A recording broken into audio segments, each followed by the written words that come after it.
Okay, so a two-slide presentation. So small presentation here, but big messages in it. And it's all about the word integrity. And uh, people might be able to question your judgment or your decision making, but they should never be able to question your integrity as a leader. And the second slide I want to show you has just got some questions that are just self-checks for you as a leader to make sure that you are displaying integrity at all times. I'm sure you are, but it is your passport as a leader, irrespective of your decision making. Clearly, you've got to make a lot of good decisions. I think people will forgive you for one or two that don't go your way if you can make sure you display great integrity at all times.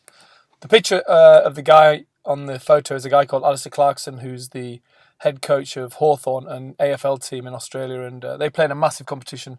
And he is someone I've met who I hold in the highest regard in terms of his integrity and the way he conducts himself as a leader. So here's some thoughts. Integrity, the quality most needed to succeed. You can never move up an organization if you compromise your integrity by betraying a trust. So I think a lot of the times in organizations, we're working away and we get told something in confidence. And often you see people break that confidence and pass on information perhaps they shouldn't have done. And I know it happens all the time, but every time you break a confidence or betray a trust, then you leave yourself wide open. Even if you think that no one will ever know, then it's the passport to failure, not the passport to success.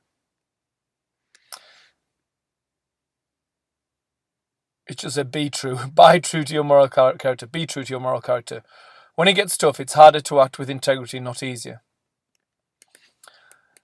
Character isn't created in a crisis, it comes to light. So obviously I've had a reasonable degree of experience of being in a tough situation as a leader, obviously being responsible for the national team. And I can see what the quote in here is saying. It's a lot easier to blame other people. The hard thing to do is to take responsibility as the leader. But ultimately, if it is on your watch, it is on your watch. And I learned a lot about myself. I also learned a lot about other people. Around the time I left my role as national coach, and like I say, I know which ones now. I know which people now I've worked with who I can trust on their character integrity, and perhaps one or two who I wouldn't trust as much. I'll leave it at that. Now this is a hard one. I mean, the second part of the quote is the easy bit. Worry more about your inner character. So I would often reflect and spend time on thinking, how should I deal with the situation, or why did I behave the way I did, and I would constantly self-check myself to make sure I am doing the right thing. When I look myself in the mirror, I know I've done the right thing. And sometimes when you're in a leadership position, you can't please everyone all the time. In fact, a lot of the time, I certainly had some situations I had to deal with where I knew it would polarize opinion. And so how did I make that decision? Well, basically, I looked myself in the mirror and thought, what is the right thing to do? And some people to this day will still say I made the wrong decision. And perhaps they've got a point, but I know deep down that all the decisions I made were based on what my inner character told me. It wasn't nice, the fact that people didn't agree with the decision or criticise the decision. But you've got to get over that as a leader and make the right decision. So here are the questions then I want you to ask yourself in terms of integrity, and just reflect for a moment. And I'll finish off with a final thought. So we need to treat people the same, even if you gain nothing out of the relationship. So this goes back to the there is no ABC of importance in the people we speak to. Am I the same person in the spotlight as when I am on my own? And I don't know if you've seen them. I've seen leaders who can be grumpy and miserable and then suddenly stand in front of the audience and have got great wit and banter, and everyone thinks, what a fantastic leader. And you think, oh, if only you knew. I'm not sure they display great integrity. I think you've got to be consistent. What you see is what you get from start to finish.